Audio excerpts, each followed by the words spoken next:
Hello everybody, this is Carlos from Army of Nurses and welcome to another video.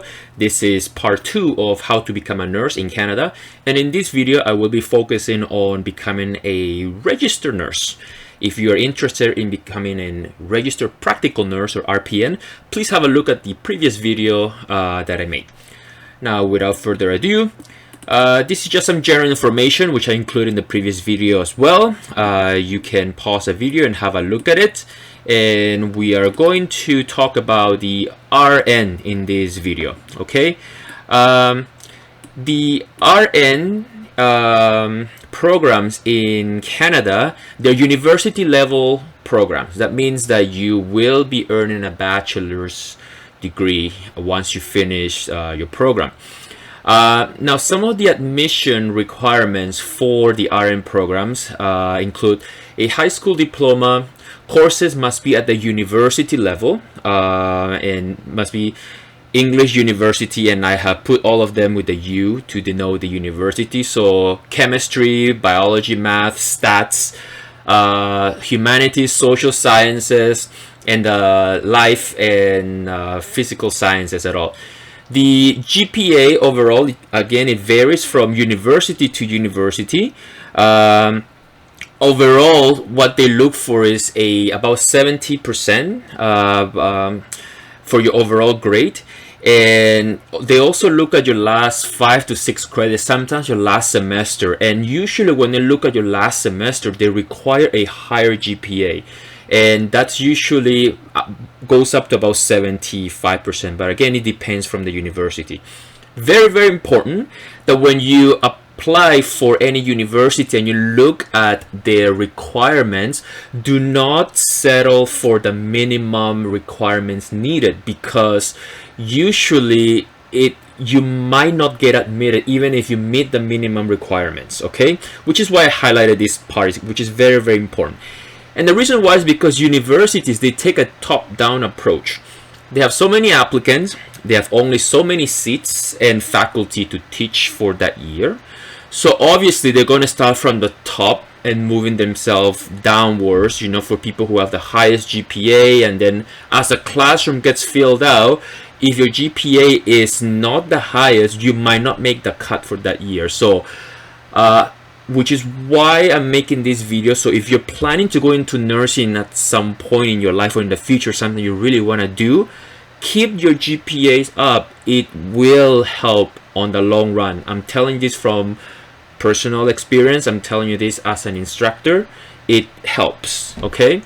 Some of the other requirements are relevant references, and you might be required some references from work, from your school, a letter of interest or intent of why do you want to become a nurse, what do you plan to get out of becoming a nurse, how do you plan to use your nursing skills to better the health and the equality of society, things like that.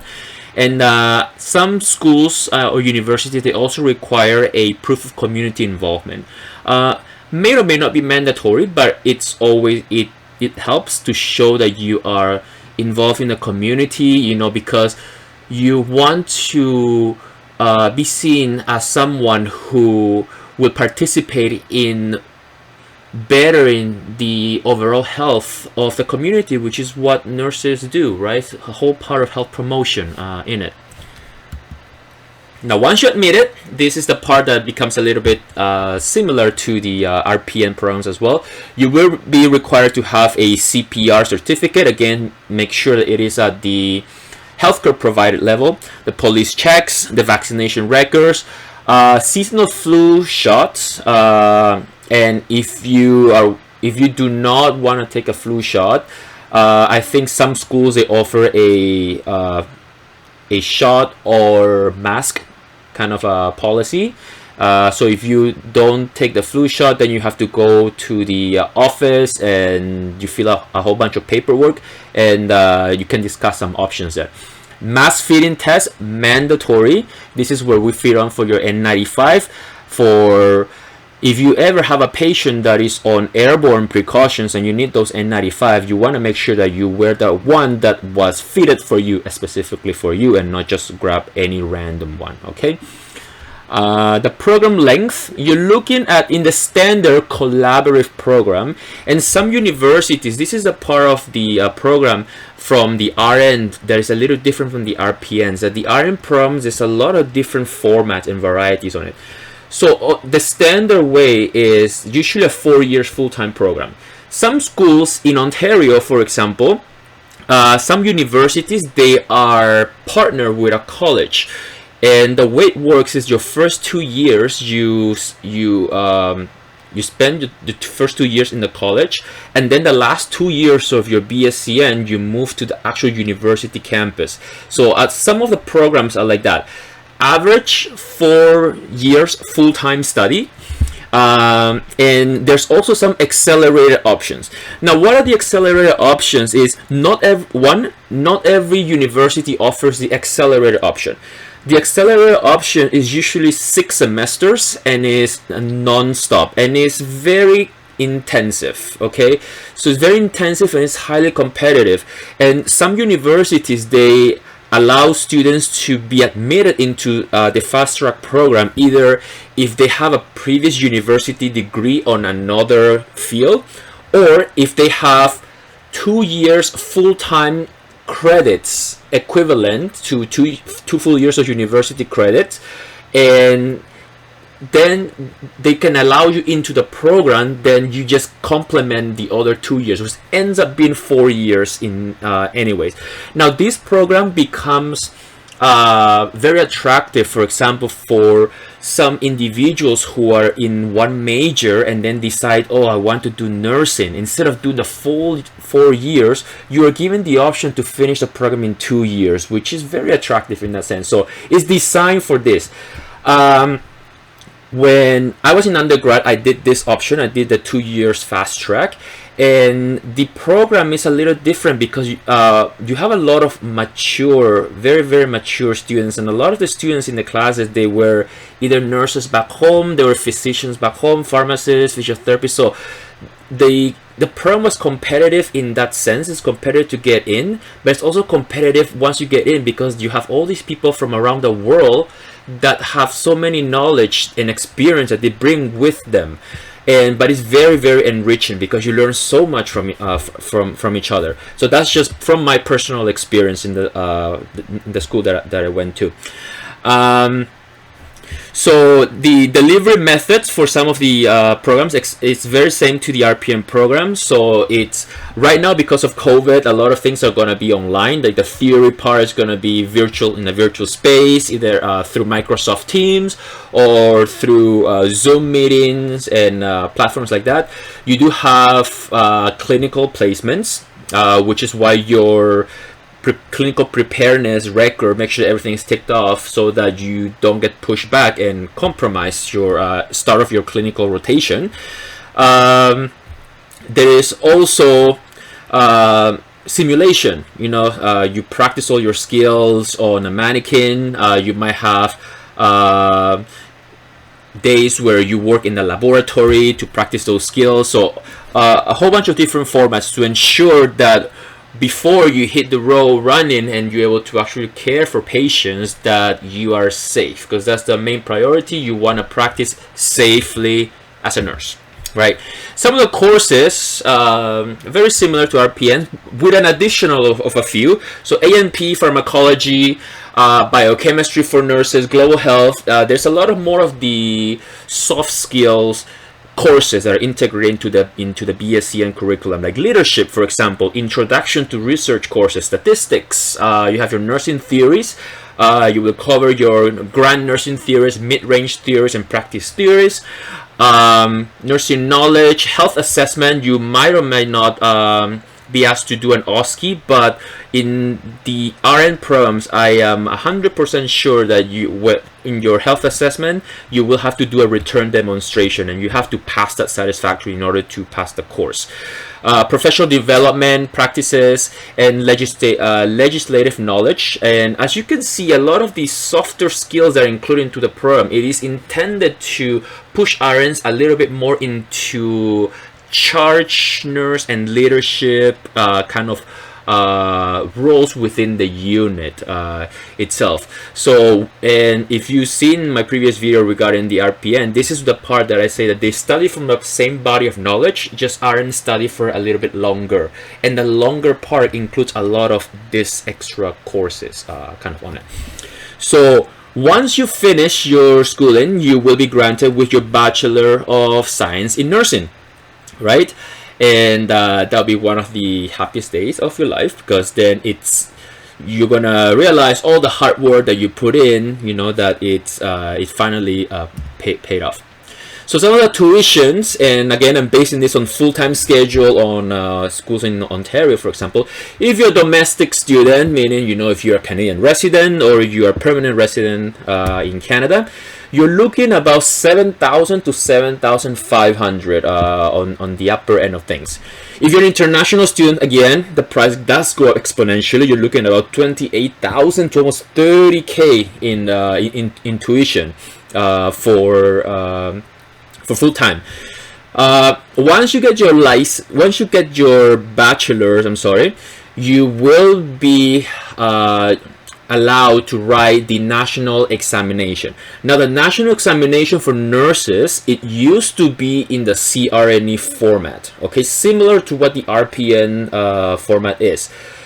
But since 2015, it has been changed to an NCLEX format to reflect a lot of the needs that they had in the States. So the States always had the NCLEX, and when nurses in Canada, for example, after they got their license, for example, I was one of the last batches for the CRNE exam. So if I wanted to work in the States, I had to write the NCLEX in whichever state I wanted to go to, and then get a license there. Now, with the NCLEX being offered in Canada, then it's easier to cross the border into the States if that's something that you want to do, and vice versa.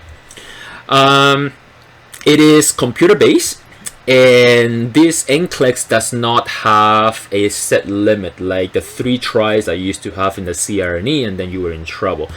The downside is every time you write the exam, you know, I think after a certain amount of tries, they're trying to wonder why you're not passing the exam. But then it costs quite a bit of money. It's about anywhere from $350 to $400 each time you write, plus taxes that are included. So always good to pass your exams at the first time. And there's a lot of courses, there's a lot of prep courses that can help you out there. And one thing that I always recommend students is study in groups, because you know, study with your classmates and stuff. Everyone has a strength and weaknesses in an area, and everyone is able to put into student language, not just into the class language. When one of your classmates is able to explain things to you in a student language, it makes so much more sense. So group study, you know, if you have the opportunity to do that, I strongly recommend that. It helps a lot. Plus, it makes you feel not being alone in, you know, such a rigorous program that you're running on. Some of the practice settings, once you get your RN license and stuff, you will be able to practice again, same as the RPNs, in hospitals, in communities, in private clinics. RNs, they do have a little more flexibility and more opportunity to practice in more acute care areas, namely in intensive care units. Okay, a lot of hospitals in Canada, they still reserve strictly for RNs only, and again, it's based on the mandates that RPNs are supposed to be able to look for patients who are stable with a predictable outcome, and RNs are able to look after patients who have a predictable or unpredictable outcome, or they're stable and could potentially become unstable. And environments like critical care, that's the environments where things can deteriorate, and when they do, they go very fast. So if you are thinking about critical care and stuff, then RN is the way to go. Okay, then you also work in the ER, and in the ER, you know, RPNs also work in the ER. But some ER, for example, have burn centers, they have trauma rooms, and they have acute care areas in that. So again, that might be restricted to the RNs only. ORs, acute care, rehab, burn units, palliative care, oncology, medical surgical units, nephrology, cardiology, hematology, anywhere really as an RN. Community, again, you can work in long-term care, assisted living, private clinics. So the practice settings, there are so many options to really choose from that it's really worth considering, where where you want to end up working. So as an RN, your salary, it goes up a bit because you are spending extra time in schooling as well. So again, I pulled this from PayScale in August 2020. So a nationwide salary per hour is about $27.23 to $44.73. In Ontario, it's about $28.27 to $44.76 per hour. And again, it depends on your location, depends on your years of experience, depends on your seniority, depends on the hospital. The hospital is unionized or not unionized. So a whole bunch of myriad of options. But this is just at least a snapshot, as in this is the range that that you could potentially be earning. And translating that into an annual salary, again, based on 1,950 hours per year, which is the standard full-time, no extra overtime added to these hours. You're looking nationwide about 53,000 to about 87,000. In Ontario, very similar, 55,000 to about 87,282. And again, if you pick up overtime, if you work up more, then the number kind of goes up from this. This concludes this video, guys. So I hope you're able to get an idea of what is required for to be into an RN program. Please look up into different universities that you want to apply to. And if you're looking for the accelerated program, sometimes they're called accelerated programs, sometimes they're called second entry, sometimes they're called short RN programs or fast tracks. So those are the programs that you want to look for. You want the 2 years. Otherwise, the 4 years, very standard, the collaborative.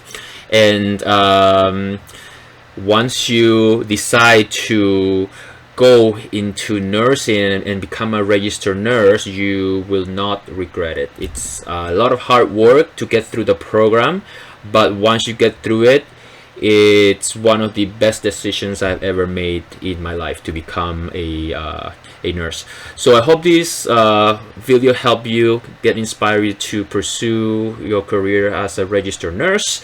And next video, I'll talk about NPs. So until then, thank you for watching.